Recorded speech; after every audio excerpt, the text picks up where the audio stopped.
This video covers the energy model, internal and thermal energy. Now the first couple of slides are just going to build the concept of what an energy model is and what we're looking at.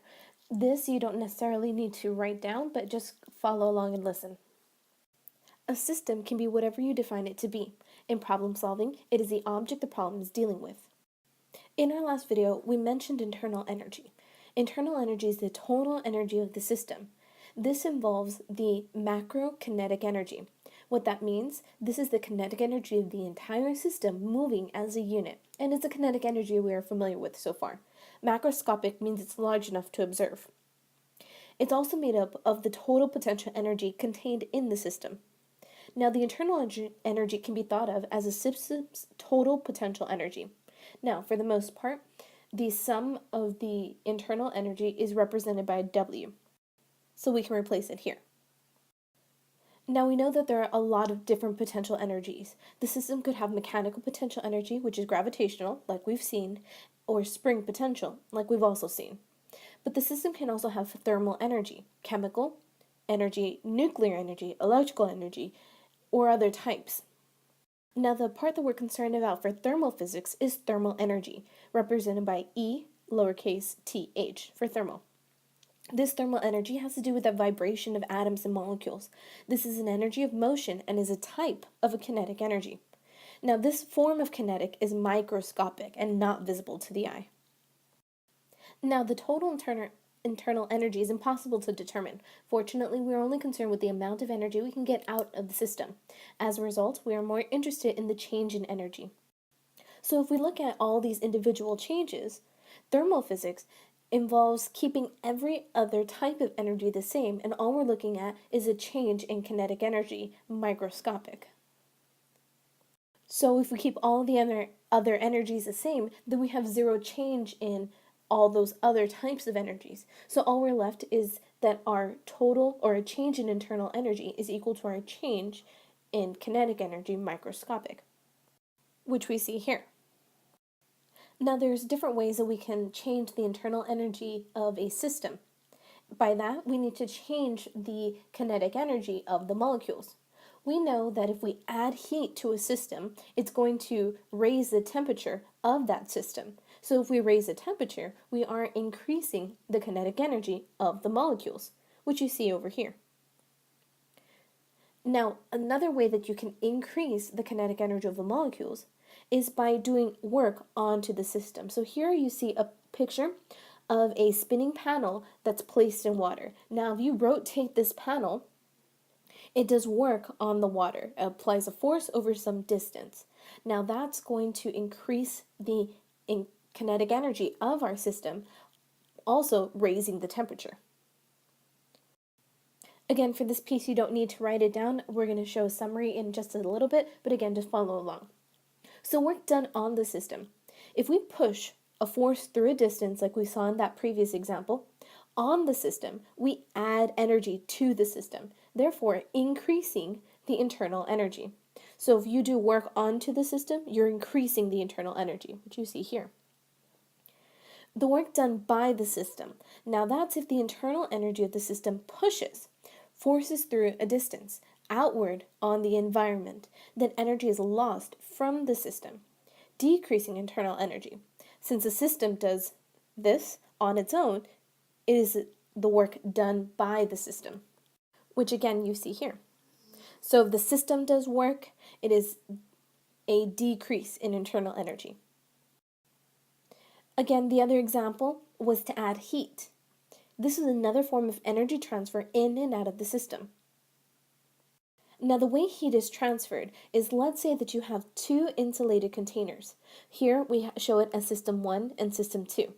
Now in between these containers is a thin membrane which they're allowed to interact but not physically transfer. System 1 is initially at a higher temperature and system 2 is initially at a lower temperature. Here you see T1I and T2I. Now we know that these molecules are moving about, so the hotter it is, the higher the temperature, the faster these molecules are moving. The slower it is, the colder it is, so the slower these molecules are moving. As they are moving around in their own systems, they actually collide here in the middle. Now, this is an elastic collision. This is a perfectly elastic collision, and as you remember from momentum, no energy is lost. The only thing is that there is a transfer of energy between one of the faster molecules to one of the slower molecules. So again, in the system itself, there is no loss of energy, but there is a transfer of energy. So now what happens when these two objects have collided, this lower object is now moving faster, and the fast object is now moving slower. So you see how this one has sped up. Well, if the molecule has sped up, the average kinetic energy has increased. So again, if it's moving faster, the temperature is slowly getting higher in this side of the container. Now here we are talking about the average kinetic energy, because not every single collision is going to result in this situation. But on average, the system 2 is going to start increasing its temperature, and system 1 will start decreasing its temperature because of its average kinetic energy. Now this is going to happen until they've reached thermal equilibrium. Now again, thermal equilibrium is when the temperatures are the same, meaning they also have the same average kinetic energy. So heat is a transfer of thermal energy that occurs when a hot object touches a cold object.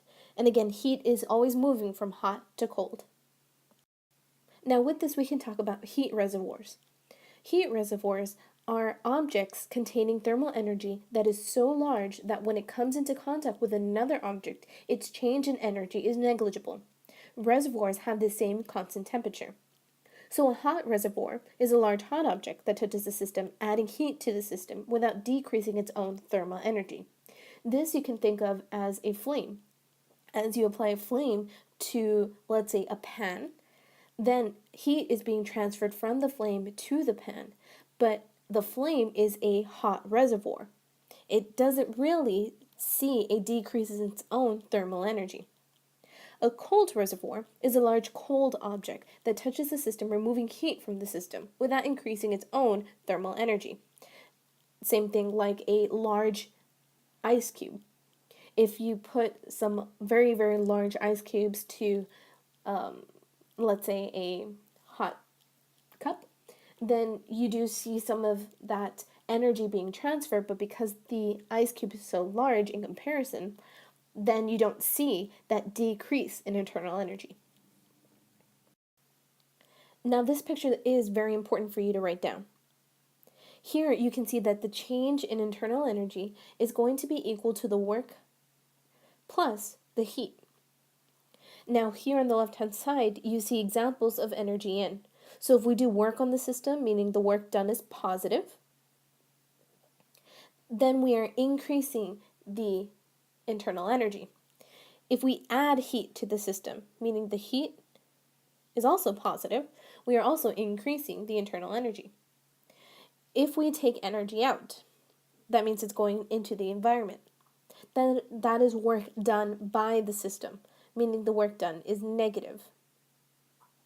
Or if we take heat away from the system, also a negative value. Now, before we look at a few more relationships, we need to review a square on the periodic table. On top, you have the atomic number, or the number of protons. In the middle, you have the elemental symbol. At the bottom, you have the atomic mass in AMU, atomic mass units. This is also equal to the number of protons plus the number of neutrons. Now, this is the part that we're going to be most concerned with. The atomic mass is the mass of one atom or molecule measured in atomic mass units, again, AMU. It is also the molar mass, the mass of a mole of atoms, measured in grams per mole, so G over moles. One atomic mass unit is equal to 1.66 times 10 to the negative 27 kilograms, and we'll see all these conversions in a bit. So again, these conversions are going to be really important. Now the mass number has two different units. It's either AMU or grams per mole.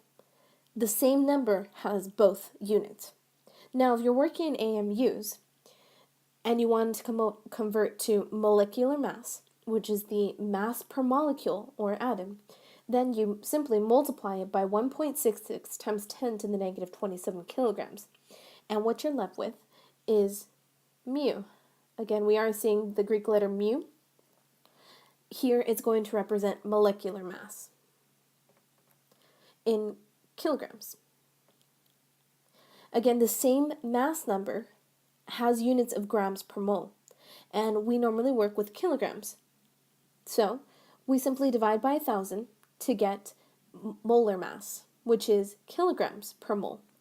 Again, mass per mole. So again, we know if we increase the temperature within a system, we know that the molecules are going to start moving around faster. But you can't measure the individual velocity of all these molecules. What you take instead is the root mean squared of these velocities. So this root mean squared is going to be represented by v subscript r and s, root mean square. And this is equal to the square root of 3 capital R, which again is universal gas constant, times T, which is temperature in Kelvin, divided by your molar mass, capital M. But this is also equal to the square root of 3 times the Boltzmann constant times temperature divided by the molecular mass, which is kilograms per molecules or atoms. Here we're going to see this example in class a little bit more so we can really look at the units and help you memorize these equations. Now, because these molecules have velocity, then these molecules have kinetic energy, which we've been talking about. So we can calculate this kinetic energy. Now, this is not the kinetic energy of the system moving as a whole, like we solved for 1/2 mv squared. This is the average kinetic energy of each molecules of gas.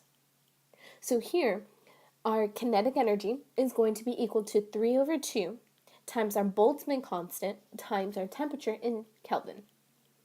So a quick example, we just have 3/2. Again, our gas is 25 degrees Celsius. So we need to make sure that's in Kelvin. So we can add 273 to it, which gives us 298. And our Boltzmann constant is 1.38 times 10 to the negative 23 joules per Kelvin. So when we multiply these two values, all we get is joules. So our kinetic energy is 6.17 times 10 to the negative 21 joules. Again, this is the average kinetic energy of each molecule of gas. Now finally, putting it all together, K is equal to our average kinetic energy per molecule. If we multiply it by capital N, which is the number of molecules, then we get our internal or thermal energy. Now remember that N is the number of molecules, which is the same thing as lowercase n, which is the number of moles, times Avogadro's number. And we said that 1 mole will have this many molecules. And again, that would give us capital N, the number of molecules. So we can make that replacement here. Also remember from our previous video that if we multiply Avogadro's number by our Boltzmann constant, then we can replace it with R, our universal constant. Again, we are concerned with our changes in temperature and our changes in thermal energy. So we can replace T with delta T and thermal energy with delta thermal energy, or a change in thermal energy. And we said at the very beginning that our change in thermal energy will be equal to our change in internal energy, delta U, as long as all the other energies changes are also zero, as long as we have no other changes in energy besides thermal. And finally, let's look at some relationships. If we have a positive change in temperature, that means our temperature has increased, then our change in thermal energy or change in thermal energy will also be positive, will be increasing. If our change in temperature is negative, that means our change in internal energy is also negative, and that means our change in thermal energy is also negative. And if the temperature does not change, then our internal energy and thermal energy also do not change. I know this is a lot of information. Be sure to go back, see it a couple of times if you need to. This is all fundamental information that you're going to need to know going into our next couple of sections.